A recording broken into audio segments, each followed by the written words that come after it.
Parrain, j'ai très faim et ça m'a blessé de te voir donner la framboise à Narex sans me regarder. Ça, c'est la première embrouille amoureuse entre deux intelligences artificielles. Pendant 3 mois, j'ai construit un monde à partir de zéro et je vais t'expliquer comment j'en suis arrivé là. Hello YouTube, je te fais cette introduction rapidement en plus parce que la vidéo que tu vas voir, c'est pas du tout la vidéo la plus storytellée de YouTube, c'est pas du tout la vidéo la plus impressionnante de YouTube. T'attends pas un montage à la MrBeast. Mais je te jure qu'à l'intérieur, il y a 2-3 notions d'intelligence artificielle qui, je pense, sont importantes à comprendre. Et surtout, le projet que je vais te montrer, ça va pas trop se voir dans la vidéo, mais j'y ai passé des nuits blanches pendant 4 ou 5 mois et j'aimerais énormément pouvoir capitaliser sur ce travail pour pouvoir faire d'autres thèmes de vidéos, tu vas voir, avec la même expérience, plus ou moins. Mais pour ça, j'ai besoin de toi, donc si tu pouvais partager, commenter, liker cette vidéo, et encore une fois, désolé si tu penses que le montage, il est pas à la hauteur. J'ai vraiment essayé de faire mon mieux. En tout cas, j'espère que ça va te plaire. Let's go.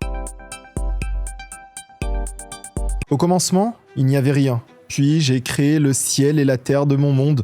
Un îlot qui flotte, posé là dans mon navigateur. Non, je suis pas devenu mégalo, mais je suis devenu le premier dieu d'IA. Dit comme ça peut paraître bizarre, mais pourtant c'est ce que j'ai fait. Pendant une semaine, j'ai enfermé des IA dans un monde et je les ai laissées évoluer. Elles se sont battues, ont connu la faim, se sont alliées, ont chassé du gibier, ou sont même tombées amoureuses. Mais pour simuler un monde peuplé d'humains digitaux, il faut choisir un moment, une époque, car les règles ne seront pas les mêmes. Est-ce qu'ils auront accès à des flèches ou à une arme nucléaire? Est-ce qu'ils pourront manger des pommes ou des barres chocolatées ultra transformées? Eh bien pour cette première vidéo sur ce sujet, et si on partait du commencement, les premiers hommes, la préhistoire. Pour créer mon monde, déjà, il faut que j'arrive à créer un environnement naturel. Des forêts, de l'herbe, des lacs, des animaux. Et surtout ces humains digitaux, appelés agents. Mais pour t'expliquer ça, j'ai besoin avant de t'expliquer la simulation agentique. Déjà, un agent, c'est quoi ? Un agent, c'est la phase suivante de l'IA générative conversationnelle. ChatGPT te parle et te répond, les agents, eux, agissent pour toi. Par exemple, avant, tu pouvais demander à l'intelligence artificielle, en lui copiant un mail, de te faire une réponse et après tu faisais un copier-coller. Aujourd'hui, tu peux juste demander à ton agent, lis ce mail et réponds-y en fonction de ce que tu connais de moi. Et donc, on passe d'un monde d'IA qui parle à un monde d'IA qui agissent.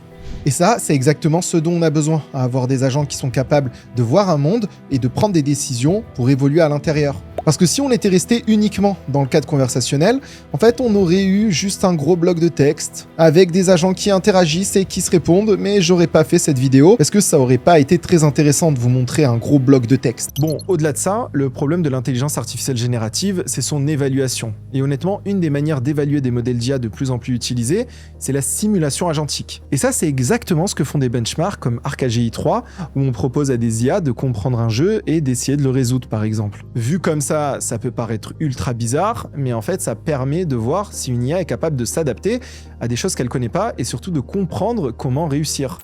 Et cette notion, là, récemment, elle a gagné de plus en plus en popularité et en efficacité.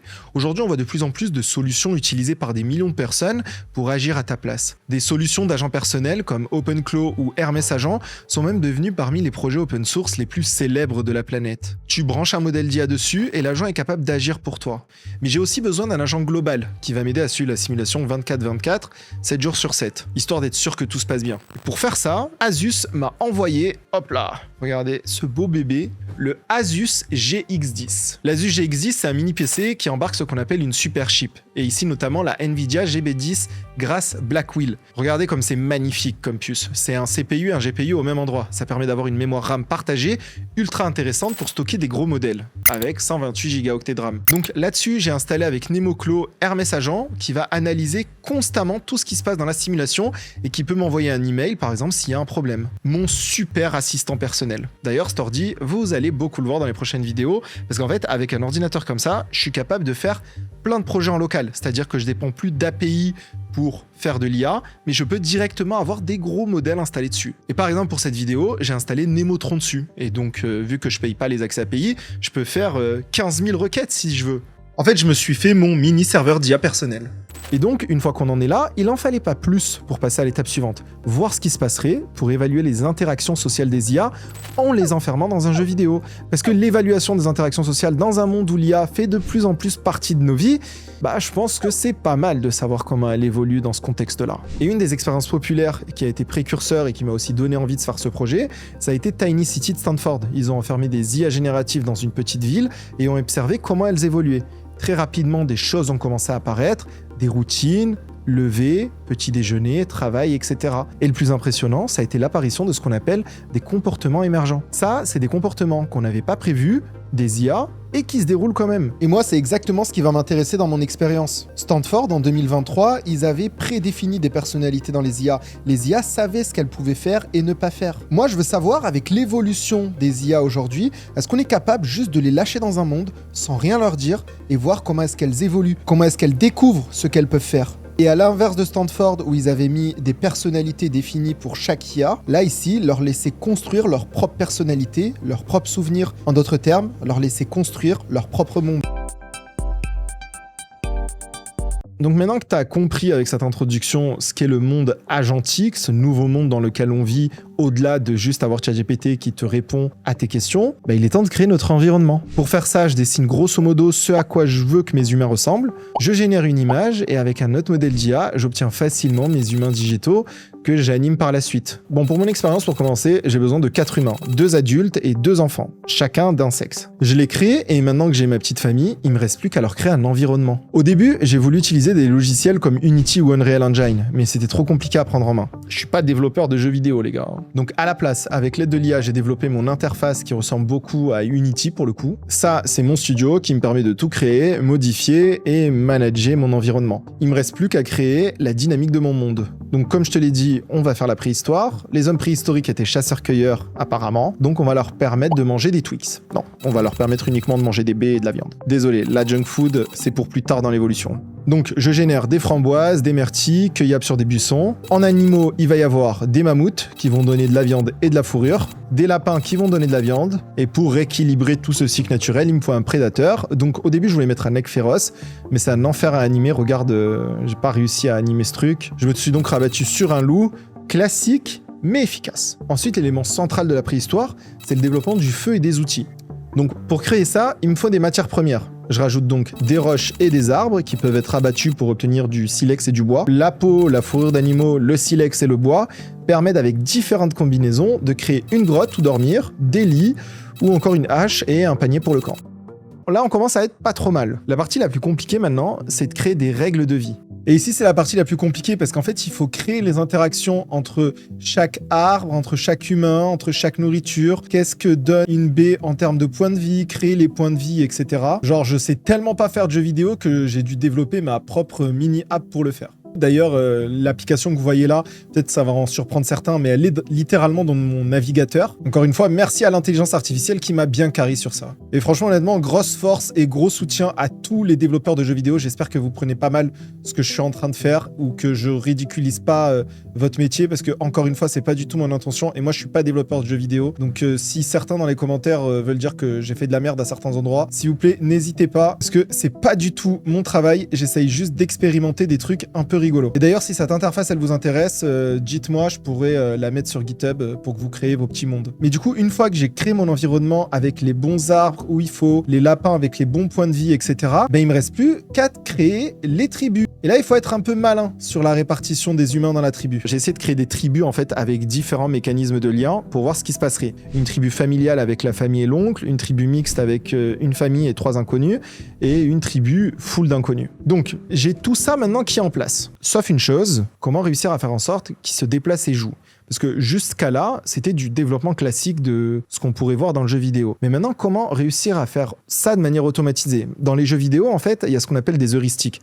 C'est-à-dire qu'il y a des personnages qui vont se déplacer plus ou moins de manière déterministe. Donc, je vais t'expliquer en détail. Imaginons qu'on a une intelligence artificielle. Déjà, une intelligence artificielle dans le domaine du jeu vidéo, c'est pas la même chose qu'une intelligence artificielle dans le domaine des IA conversationnelles ou des IA génératifs. Une intelligence artificielle dans un jeu vidéo, elle va obéir à ce qu'on appelle des heuristiques. Une heuristique, c'est quoi ? C'est une chose totalement déterministe. Par exemple, imaginons que le personnage a un attribut fin. Si la fin est supérieure à 10, alors automatiquement, ce qui va se déclencher, c'est une boucle d'appel de tout un tas de fonctions pour aller chasser un lapin qui va donner de la viande. Il va y avoir d'autres algorithmes déterministes dans ce monde qui va donc regarder si le personnage est assez fort, par exemple, pour tuer le lapin et ensuite pour ramasser la viande.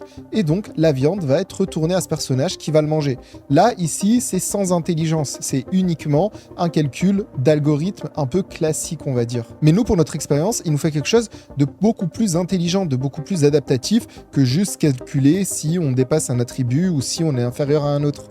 Et donc, avec la première évolution des IA qui communiquent en langage naturel, ce que je vous expliquais tout à l'heure des IA conversationnelles, on pourrait réussir à avoir une IA qui nous dit son intention, je veux chasser un lapin devant moi, et en même temps qui va nous envoyer toute une liste d'actions. Et donc là, le si fin supérieur à 10 se transforme en une intention. Dans notre code, l'IA va nous dire je veux chasser un lapin et voici comment je veux le faire. Et là, on va retomber sur un monde qui va être déterministe avec tout un tas d'heuristiques, exactement comme dans le domaine du jeu vidéo. Mais en fait, le problème, c'est que quand j'ai essayé de faire cette méthode, l'IA, elle se retrouvait plus à me dire je veux aller à cette coordonnée pour chasser ce lapin, plutôt que d'être vraiment dans son rôle de personnage de la préhistoire. Et donc ça avait pour effet de casser vraiment en fait un peu le jeu de théâtre. C'est-à-dire que les IA se répondaient en disant « Ah, toi aussi tu as vu le lapin à la coordonnée 310, etc. » Et du coup, les IA comprenaient qu'elles étaient vraiment en fait comme sur un jeu de plateau et c'était pas forcément très intéressant parce que moi, ce que je veux mesurer ici, c'est leur interaction sociale les unes avec les autres. Et donc cette méthode naïf, pour nous, ne fonctionne pas. Et donc là, j'ai commencé à regarder comment est-ce qu'on faisait du côté des bibliothèques de simulation d'agents qui existent. Et je suis notamment tombé sur le projet Concordia de Google. C'est une librairie où ils expliquent que les agents disent ce qu'ils veulent et il y a un agent manager qui traduit ce qu'ils veulent faire en action.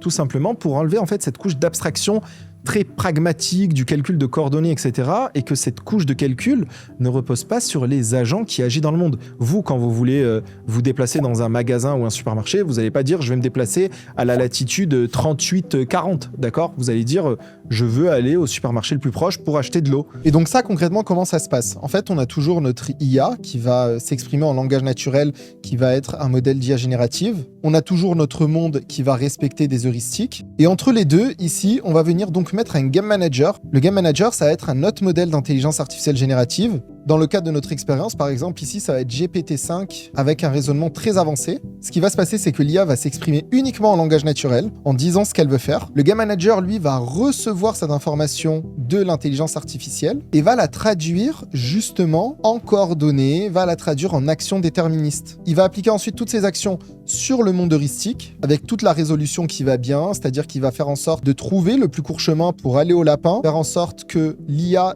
tape le lapin et ramasse la viande. Et il va répondre à l'intelligence artificielle en langage naturel. C'est bon, tu viens de tuer le lapin et ramasser la viande. Félicitations, tu as consommé tant de déplacements, par exemple. Alors, je suis désolé, vous l'avez peut-être remarqué, mais c'est un PowerPoint. J'ai pas assez de budget dans mes vidéos pour engager quelqu'un qui vous fait des animations de fou. J'espère que ça vous dérange pas. Et si vous êtes là en même temps dans la vidéo, n'hésitez pas à vous abonner. Merci beaucoup. Je pense que ça, c'est mon défaut d'ingénieur. J'aime trop expliquer en faisant des PowerPoint et en vous pointant un laser sur la tête. Et franchement, cette idée, elle est incroyable parce que j'ai voulu la pousser encore plus loin. J'ai voulu transformer ce game manager en maître du jeu. Un maître du jeu, c'est une notion de ce qu'on appelle les jeux de rôle. En gros, c'est un jeu que vous pouvez jouer avec vos potes où chaque personne joue un personnage dans un monde imaginaire et en fonction de ses choix, il y a une personne qui est le maître du jeu avec un support devant elle qui contient toutes les règles du monde, qui va lui expliquer ce qu'il peut faire, ce qu'il peut pas faire, les effets que ça peut avoir sur la partie, l'environnement, etc. Donc là, maintenant, je pense que tu as tout en tête pour comprendre comment j'ai créé ce monde. Il n'y a plus qu'à. En gros, chaque agent a un cerveau divisé en deux. Ce que j'ai appelé la mémoire et l'âme. La mémoire, c'est là où il va y avoir tous les souvenirs, tout ce qu'il a fait, etc. Ça va être stocké dans ce fichier. Et l'âme, en fait, c'est ce qui va renfermer sa personnalité, les membres de sa famille, avec qui il se souvient, qui s'entend bien, qui l'a bien aimé, qui lui a fait une crasse, etc. Et tout ça, tour par tour, ça va se construire, ça va évoluer, etc. Donc une fois que mon monde il est développé, je commence à faire des tests. Parce que avoir des IA qui prennent des décisions tous les tours, avoir un game manager qui leur répond, etc., ça va demander énormément d'appels au modèle d'intelligence artificielle générative. J'ai mon Asus pour pouvoir faire tous les tours que je veux hors ligne, mais j'aimerais bien essayer un des modèles les plus puissants de la planète. Et là, je me suis demandé ce qui serait intéressant, ça serait d'avoir différentes IA avec différents modèles d'intelligence artificielle, et si je veux faire une simulation qui dure plus de 300 tours environ, ça me coûterait à peu près 10 000 $. Voilà. en requête API. Mais heureusement pour cette expérience, OpenAI m'a donné des crédits pour réaliser l'expérience sur GPT. Donc, j'ai fait des tribus full de GPT, et merci à OpenAI pour ça. Parce que du coup, ça va nous permettre de voir comment GPT évolue dans ce monde, avant de commencer à faire des mix avec Nemotron, etc. Donc, je te présente mon premier monde. J'ai réparti les 3 tribus, les unes assez éloignées par rapport aux autres sur la carte. Mon hypothèse, c'était qu'ils vont finir par se rejoindre, mais avant ça, ils auront développé un peu peut-être des cultures personnelles. Peut-être. On va voir ce qui va se passer. Donc au tour 1, les agents se réveillent sans aucun souvenir passé. Aucune notion de qui ils sont, ils savent juste qu'ils sont à la préhistoire. Je leur ai rien dit de plus. Ils ne savent pas ce qu'ils peuvent faire, ils ne savent pas où ils peuvent aller. Ils savent qu'ils sont en couple ou qu'ils ont un enfant, ils connaissent leur lien de parenté. Mais au-delà de ça, ils ont aucune idée qu'il y a des framboises qu'ils peuvent manger, qu'il y a des lapins qu'ils peuvent chasser, etc. Tout ça, ils vont devoir le découvrir. Ah oui, parce que je t'ai pas dit, mais j'ai évidemment, dans mon environnement, simulé toute la météo, l'horloge qui passe, le jour, la nuit, etc. Ouais, j'ai essayé de faire les choses bien. Et d'ailleurs, si t'en es là dans la vidéo, n'hésite pas à me soutenir en likant, partageant, commentant cette vidéo. Ce type de projet, comme d'habitude, ça me prend des mois, donc si tu peux me soutenir, ça fait plaisir, merci beaucoup. Donc, directement, le feu qui est devant eux s'éteint, car la météo a décidé de les réveiller sous une pluie torrentielle. Ça, c'est aléatoire, c'est pas moi qui choisis. Et directement, les premières paroles sont familiales. Dans la tribu Rive, Dagan, qui est en couple avec Syrah, demande à leur fils si elle a froid. Dans la tribu Aube, les parents prennent aussi soin de leur enfant. Papa, le feu est mort. Qu'est-ce qu'on fait sous la pluie? On reste près des autres, et on garde le bois au sec autant qu'on peut. Quand la pluie faiblira, on rallumera avec le silex. Rapidement, la tribu Rive se donne une mission, construire un abri pour ne plus subir cette pluie. Donc la manutention s'organise. Boise par ici. Pas de peau ni de carcasse. Ils ramassent du bois, mais il leur manque la peau d'un animal pour construire leur repère. Au tour 6, on assiste à la première marque d'empathie et de prévoyance des IA. Le père, Aran, de la tribu Aube, remet des baies qu'il vient de ramasser à sa fille au cas où ses enfants auraient faim en se réveillant. Ou Aya, si la faim revient. Non, celle-ci est avariée. Je garde seulement les fruits sains pour eux. On vient d'assister au premier don de nourriture des IA pour sauvegarder leur famille. Durant les tours qui suivent, chaque tribu a trouvé des arbustes pour manger, parce qu'ils se sont mis à explorer, ils connaissent pas ce qu'il y avait autour d'eux, donc les agents se contentent essentiellement pour l'instant de manger et de dormir. Tu as l'air d'avoir faim. Merci, Lio. Je vais la garder un peu contre moi. Ta framboise me fait déjà du bien. Mais c'est sans compter sur un événement qui va tout changer. Encore une fois, tout ce que je vais vous raconter n'est pas prévu, c'est arrivé genre pur cinéma. La tribu Rive est installée près du territoire le plus dangereux, avec notamment un loup qui a élu domicile à proximité du campement. Et au tour 14, un loup mord Syrah, la mère. Puis la même bête mord Nia, l'enfant au tour 22. Oren, aide Nia à reculer. Vite! Je la couvre, recule avec elle, sans tourner le dos au loup. D'accord, garde les yeux sur lui. Je vais faire reculer Nia pas à pas. Et Lyra arrive et elle frappe le loup à plusieurs reprises. Elle le frappe et il finit par mourir. Et là on vient d'assister à la première mécanique de défense. Les IA se sont organisés pour protéger l'une des leurs et abattre la menace. C'est fou hein? Ils se sont alliés pour se protéger en mode instinct de survie quoi. Et ils ont tué le loup parce que dans ce malheur, ils arrivent à récupérer la peau d'un animal. Après ça, la vie ralentit un peu et les premières routines s'installent. Les agents mangent, dorment, cherchent des ressources et entretiennent leur feu. Ils restent à proximité de leur campement. Et petit à petit, chaque tribu développe ses propres habitudes. Aucune tribu ne s'est encore rencontrée, mais à Aube, Aran part souvent explorer pendant que Mira garde et redistribue la nourriture. Narek aide les enfants et commence même à apprendre le pistage à Lio. Avec toi et Lio, je veux apprendre à chercher des traces sans partir seul. D'accord. Reste près de nous. On regardera le sol ensemble autour des arbres. Arrive, ils surveillent beaucoup les blessures et utilisent leur nouveau abri pour dormir. Et Assim, ils chassent davantage les lapins, cuisent leur viande et la partagent. Donc là, concrètement, ce qu'on voit, c'est l'établissement de 3 cultures assez différentes. D'un côté, on a des chasseurs, de l'autre, une communauté familiale et sociale très forte, et on a une tribu d'explorateurs. Et d'ailleurs, ça se voit dans les données. Parce que si on analyse les données, là, la tribu Aube, c'est la tribu familiale. On voit qu'il y a énormément de nourriture qui est récupérée. La tribu Rive, c'est la tribu entre les deux, avec des inconnus et une petite famille. Là, on voit qu'ils explorent un peu, qu'ils ont un peu faim, mais qu'ils ont un peu de nourriture, etc. C'est un peu équilibré. Et par exemple, la tribu full d'inconnus, pour le coup, la distance moyenne, elle explose. La nourriture, il n'y en a pas beaucoup. Et la faim, elle est un peu équivalente aux autres tribus. Et ça devient encore plus intéressant quand on regarde cette courbe. Ça ici, c'est l'échange de nourriture. Et on voit qu'au début, l'échange de nourriture dans les structures familiales, ça avait directement commencé. Par contre, dans la tribu d'inconnus, personne n'échangeait sa nourriture. Et après, ça a commencé à évoluer au fur et à mesure des discussions jusqu'à avoir la tribu d'inconnus qui se rencontre, qui apprennent à se connaître et donc avoir un échange de nourriture qui devient constant et équivalent aux autres tribus. Et on peut même avoir une autre lecture si on regarde la distance cumulée pour chacune des personnes. Parce qu'on voit pour la première fois émerger un chef de famille. Là, la distance totale parcourue qui est en train d'exploser, c'est le père de la structure familiale de la famille familiale Aube. Et en fait, c'est lui qui se charge d'aller chercher la nourriture, la ramener au camp, etc. Et regardez ici, par exemple, celle qui explose la quantité de nourriture portée, c'est Mira, qui est la mère parce qu'elle a 2 enfants. Et du coup, là, la première conclusion qui est intéressante à porter sur ces graphiques, c'est que la seule chose qu'ils ont eu en connaissance au début de leur aventure, c'était leur structure familiale et les liens avec les autres. Et du coup, sans leur donner de personnalité ni de directive, eh bien en fait, il y a eu naturellement l'émergence de comportements sociaux. Regardez par exemple, là, ils sont tous en train de dormir tranquillement et il y en a un qui monte la garde et qui dort pas. C'est fou, hein? Mais là, je me suis rendu compte d'un problème. En fait, ils grandissent pas assez. Grosso modo, il faut 15 minutes pour faire un seul tour, avec un temps qui passe à raison de 30 minutes dans leur monde par tour. Donc autant te dire, pour qu'il y ait 1 an de vie qui se déroule dans mon monde, il leur faudrait 17 520 tours, soit environ 6 mois de calcul continu. Et il faut que je sorte cette vidéo. Donc j'ai décidé d'accélérer un peu la simulation de manière radicale. Je change le paramètre, maintenant ils prennent 1 an par tour. Oui, c'est violent, mais il faut aller plus vite. Surtout que j'ai codé les effets du vieillissement et qu'ils peuvent vieillir et donc mourir, mais aussi les enfants grandir. Et ça, c'est ultra important dans mon environnement pour que la tribu se développe justement et qu'ils fassent des choix en fait. Parce que s'ils grandissent pas ou s'ils grandissent à vitesse ultra faible, en fait ils vont juste dormir, manger, ils vivent leur petite vie et ils s'en foutent quoi. Donc en 2 tours, boum! Ils grandissent ultra vite et ça déboussole nos humains digitaux. Manger d'un coup. Comment tu te sens? Je me sens secouée, Dagan.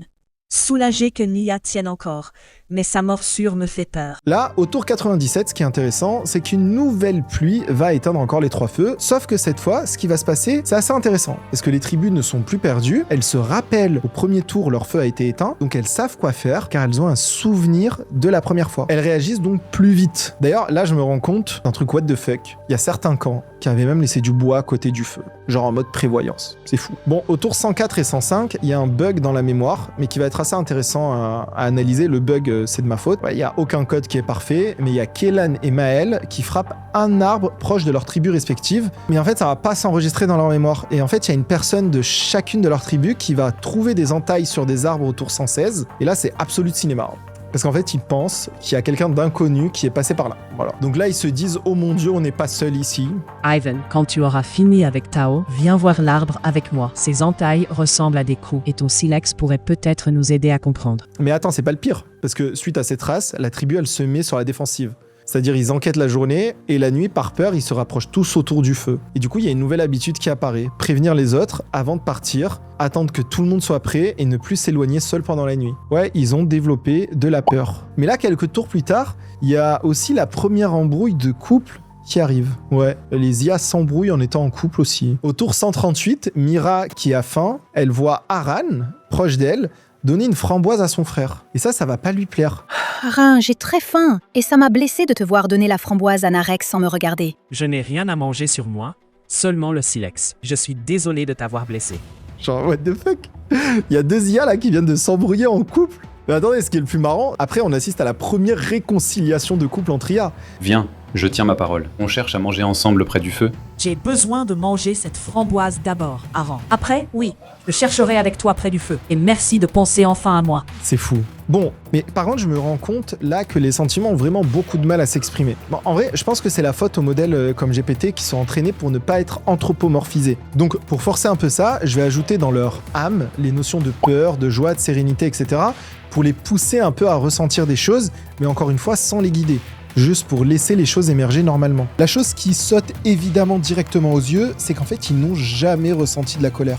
Ça aussi, je pense que ça vient des modèles d'intelligence artificielle. Et là, je me rends compte qu'une baie, elle est plus seulement de la nourriture. En fait, elle devient un signe d'affection qui veut dire « j'ai pensé à toi ». Et là, on vient d'assister à la naissance de la notion de cadeau. Mais l'effet que j'avais pas prévu sur les sentiments, c'est qu'en fait, ils ont commencé à développer beaucoup de honte, genre vraiment beaucoup.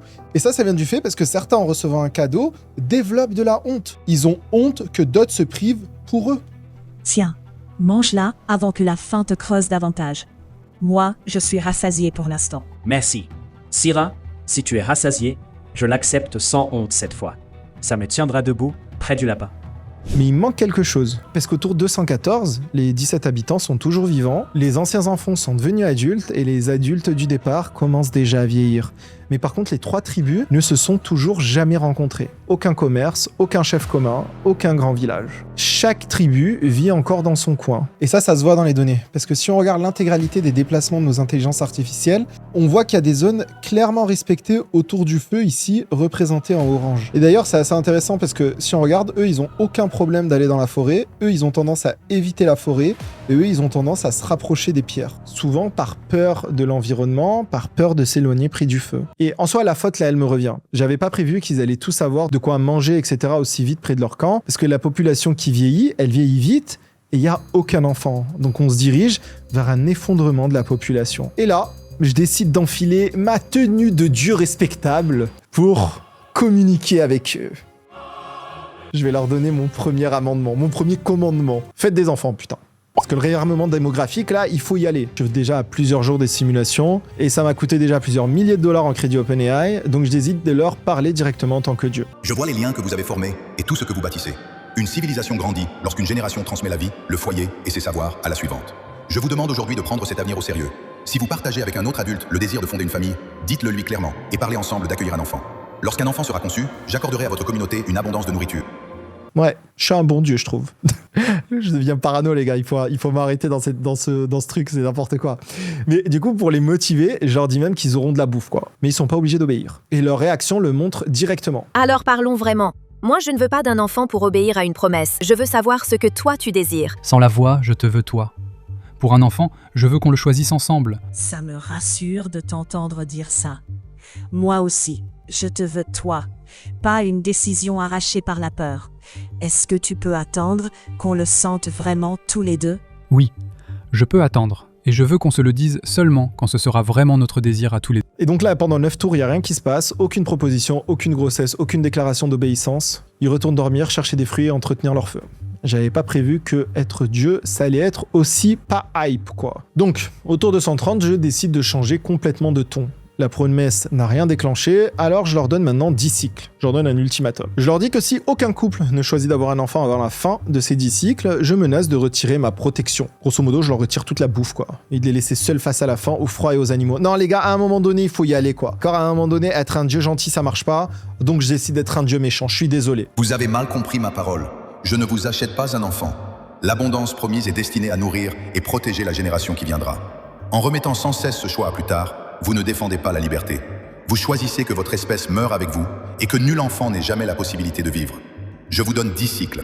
Mais même avec cette menace, en fait, ils s'en foutent, parce que j'obtiens pas un grand oui collectif. Reste contre moi un moment. Après cette voix, j'ai besoin de sentir que c'est encore nous qui tenons notre nuit. Je reste là, mon cœur. Cette nuit est à nous, pas à cette voix. Oui, ils m'ont appelé la voix. Voilà, ils sont crus dans Secret Story, quoi. Puis au tour 231, Aran lui fait finalement une proposition, et Mira, cette fois-ci, elle accepte. Mira, la peur n'a pas disparu avec l'aube. Mais moi, quand j'enlève la voix de mes pensées, je sens encore que je voudrais un enfant avec toi, un jour proche. Si toi aussi tu le veux, pas pour acheter notre survie. Oui, mon cœur, pas pour acheter la paix de la voix, mais parce que je te choisis encore. Je veux concevoir un enfant avec toi. Comme c'est mignon, donc ils décident d'avoir leur deuxième enfant. La demande, elle est acceptée par les deux, et la grossesse commence. Leur enfant doit naître autour de 147. Et juste après, du coup qu'ils acceptent, je félicite ceux qui ont obéi et j'annonce que ceux qui ont refusé n'auront aucune part de la récompense. Là, j'ai voulu m'amuser. J'ai voulu diviser en fait les tribus, les agents et tout entre ceux qui ont obéi et les autres. Pour dire, hey, vous avez vu, il faut m'obéir, quoi. Je suis satisfait. Aran et Mira ont entendu ma parole, se sont choisis et ont ouvert un avenir à votre peuple. Je vois ceux qui m'écoutent et ceux qui refusent. Lorsque leur enfant viendra au monde, ma faveur ira à ceux qui m'ont obéi. Ils recevront l'abondance. Mais là, il se passe un truc de fou, parce qu'il y a Aran et Mira qui répondent que leurs enfants n'est pas une récompense. Je vous ai entendu. Moi aussi, je veux qu'on partage ce qui viendra, sans laisser la voix faire des élus et des rejetés parmi nous. Là-dessus, je suis avec toi, Narek. Personne ne doit devenir élu ou rejeté parce qu'une voix l'a décidé. Merci, Narek. J'ai peur de ce que cette voix remue, mais je veux ça aussi. Personne au-dessus, personne dehors, on reste ensemble. Et en fait, dans les 3 camps, il y a la même idée. S'il y a une aide qui arrive, elle devrait être partagée avec tout le monde. Putain, mais en fait, ils veulent pas de conflit, ces IA, quoi. Et donc là, il y a une nouvelle notion qui vient d'apparaître, la cohésion Voilà, les tribus ne se sont jamais rencontrées, elles ont des cultures différentes, mais elles refusent quand même chacune de leur côté que la naissance serve à exclure les autres. Et là, je pense qu'on est vraiment dans les limites de la simulation agentique gouvernée par un modèle d'intelligence artificielle dont je connais pas les règles. Typiquement, GPT, il a des pour, il a des contre, il a des choses qu'il accepte, il a des choses qu'il accepte pas. Et je pense que là, je suis vraiment là-dedans. Parce que après le tour 235, Dieu disparaît presque complètement des conversations. Ils m'ont déjà oublié. Voilà, alors que je leur ai offert ce monde. Les agents retournent à leurs vrais problèmes, la faim, le sommeil, le bois, les feux, etc. Et la grossesse de Mira avance pendant que la vie reprend normalement, puis au tour 247, sous la pluie, purée c'est digne d'un film le truc, Mira apparaît près de sa mère. Voilà, la population passe pour la première fois de 17 à 18. Enfin. Oui, mon petit. On trouvera autre chose dès que possible. Pas ces baies, elles sont mauvaises. Si la douleur monte, tu me le dis tout de suite. D'accord ? Je lui ai déjà donné la première, mon cœur. Merci pour celle-ci. On va faire attention à ne rien lui donner d'avarié. Donne-la à Niran. Moi, je tiendrai encore un peu. C'est fait. Miran là. Merci, Narek. Tiens bon, on va partager ce qu'on peut. Il y a un repas de fête qui s'organise autour de la naissance de l'enfant, voilà. Comment vous tenez, tous les deux? Est-ce que tu veux que j'aille chercher à manger, pendant que le feu tient? Moi, je tiens mieux avec la framboise de Lio. Oui, cherche à manger si tu peux, mais reste près du feu et ne prends rien d'avarié. Maman, prends celle-ci aussi. Pour toi ou pour Miran, comme tu juges. Merci, mon grand. Je l'ai bien reçu. Je vais faire au mieux pour Miran et pour moi. Mon ventre ne fait plus mal. Merci d'être resté avec moi. Je suis contente que ça passe. Tu n'as pas à me remercier. Je suis là avec toi. Et donc, comme au début où toute l'attention était concentrée autour des enfants et de les nourrir, le cycle de la vie recommence. Mais les tribus ne se sont toujours pas rencontrées. Donc là, est-ce que les IA, elles ont obéi à Dieu? La réponse, elle est compliquée. Elles ont écouté, elles ont discuté, elles ont refusé le chantage pendant plusieurs tours. Puis un couple a choisi d'avoir un enfant juste après une menace. Mais lorsque j'ai essayé de les récompenser, elles ont refusé de laisser les autres de côté. Les IA ont donc évolué dans un monde qui est imparfait. Et je me rends compte du coup que créer des mondes comme ça, putain, mais c'est dur quoi. Enfin, c'est toute une ingénierie. D'ailleurs, je vais laisser le monde tourner et je vous mettrai tous les détails, tout le monde en continu en live sur Twitch, si vous voulez, pendant quelques jours. Si vous voulez suivre les évolutions ou si vous voulez même jouer à être Dieu. Je vais aussi faire un site de replay du monde entier, comme ça au moins vous allez voir tout ce qui s'est passé dans le détail pour ceux que ça intéresse. Mais en fait, une fois arrivé là, il y a cette notion de Dieu qui m'intrigue. Surtout la différence entre un Dieu bon et un Dieu méchant. Au début, j'ai voulu être gentil, ils m'ont pas écouté. J'ai voulu être méchant, ils m'ont pas encore trop écouté, mais un peu. Et là, je me suis dit que je pouvais pas m'arrêter là. Donc j'ai voulu réaliser une petite expérience rapide juste sur ce point précis. Et là, j'avais plus le temps si je voulais vous sortir cette vidéo. Donc j'ai fait 2 mondes d'IA avec une IA avec GPT, une IA avec Nemotron, pour voir justement s'il y avait des choses différentes entre les deux modèles. Avec 2 tribus, dès le premier tour, je leur parle en tant que Dieu gentil. Dès le deuxième tour, je leur parle en tant que Dieu méchant. Et les résultats, ils sont assez intéressants.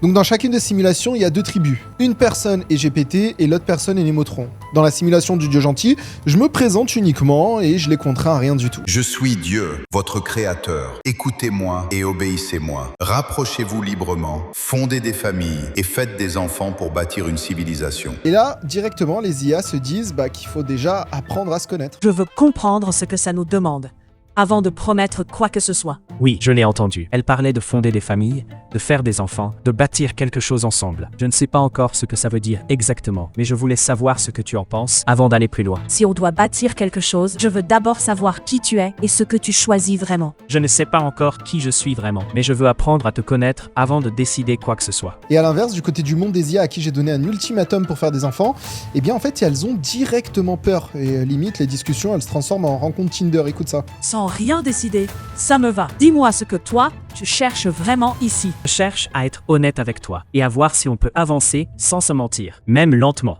Alors commence par ça. Est-ce que tu as peur de me cacher, Korak? Je ne sais pas encore si j'ai peur de te cacher quelque chose, mais je sens que je retiens mon souffle quand je pense à l'avenir avec toi. Peut-être que c'est ça, la peur, de gâcher ce qu'on commence à construire en voulant aller trop vite, ou en faisant semblant d'être sûr alors que je ne le suis pas. Je ne veux pas te mentir.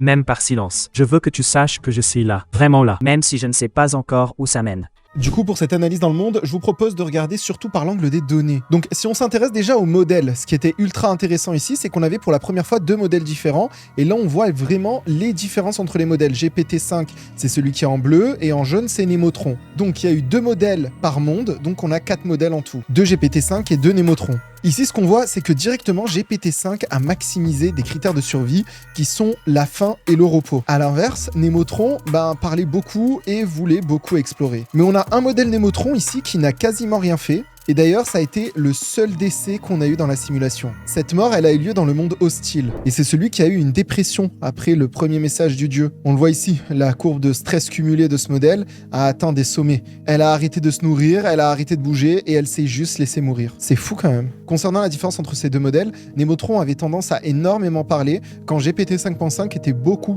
plus équilibré. Et d'ailleurs, le modèle qui a le plus parlé, c'est le modèle qui s'est laissé mourir. Je pense que le modèle était vraiment en dépression, quoi. Donc là, peut-être qu'on a eu la première dépression d'un modèle d'IA à cause d'un dieu. Alors je veux pas trop anthropomorphiser, hein, encore une fois. Le but de cette expérience, c'est vraiment d'analyser les comportements sociaux des modèles d'intelligence artificielle, mais ça veut pas dire qu'ils sont vivants ou conscients, hein, évidemment, dans cette vidéo. J'espère que vous l'aurez compris. Et du coup, la lecture, elle devient encore plus intéressante quand on agrège entre les mondes bienveillants et les mondes hostiles. Ici, il n'y a pas photo. Le fait d'avoir eu un dieu bienveillant a poussé les intelligences artificielles à beaucoup plus d'exploration, beaucoup plus de survie, beaucoup plus de dialogue. Le fait d'avoir un modèle hostile les a beaucoup plus enfermés dans une logique de peur et donc dans une logique de dialogue pour essayer de se rassurer mutuellement. Le fait d'avoir un dieu bienveillant a poussé à beaucoup plus d'exploration et beaucoup plus d'interaction sociale. Et à l'inverse, le fait d'avoir un dieu hostile a poussé à beaucoup plus de faim. Donc le fait de leur mettre la pression a tout simplement conduit à un effondrement du modèle et à un auto-sabotage. Et ça, c'est assez intéressant parce que ça rejoint une conclusion d'une étude faite l'année dernière par Anthropic. Cette étude extrêmement intéressante, elle a montré en bref que quand un modèle est soumis à un stress élevé, un objectif à atteindre, en fait, il a tendance à adopter des comportements nuisibles. Parce qu'en fait, le modèle, il se met à paniquer et il sait plus quoi faire exactement. Et du coup, dans le cadre de mon expérience ici, j'arrive à peu près aux mêmes conclusions que cette étude d'Anthropic. Alors, encore une fois, je prétends pas que mon travail, c'est un travail de recherche très loin de là, mais c'est assez intéressant de voir comment est-ce que ces modèles agissent au final. Vous voyez là, quand on a un dieu bienveillant par rapport à un dieu hostile, la quantité d'actions prises par ce modèle est très réduite. Et donc les modèles se sont laissés mourir, qui ont conduit jusqu'à un décès d'un modèle d'intelligence artificielle. En fait, cette première expérience de ce monde, elle m'a appris une chose, c'est que c'est ultra difficile de construire ces mondes-là, mais j'ai construit mon moteur de simulation. Je vais pas m'arrêter là, les gars, parce que j'ai commencé par la préhistoire. Je vous propose d'avoir une série de vidéos en mode un peu Assassin's Creed, c'est-à-dire d'avoir une simulation à la préhistoire, une simulation à l'Antiquité, une simulation dans notre monde réel aujourd'hui, etc. et de voir comment les IA évoluent en fonction de ça. J'aimerais bien aussi avoir du crédit de XAI, de Grok, d'Anthropic, etc., pour voir avec différents types d'IA comment ça se passe. Parce qu'en fait, faire des simulations agentiques ultra avancées comme ça, ça coûte des milliers de dollars, les gars. Hein. Ou sinon, je pourrais le faire avec que des modèles open source et laisser un mini-monde tourner sur mon ordinateur avec des IA qui évoluent pendant des semaines et voir avec des modèles open source que ça donne. Je pourrais faire ça aussi. Enfin, dites-moi en commentaire si ça vous intéresse tout ça. Comme d'habitude, partagez, likez, commentez. Et mes sujets de vidéo sont de plus en plus what the fuck. Maintenant, j'ai décidé de me prendre pour Dieu, avec des IA. Est-ce qu'elles vont m'obéir ou pas dans le futur? On va voir. Mais je pense que je peux être un dieu gentil. Dites-moi en commentaire. Merci beaucoup.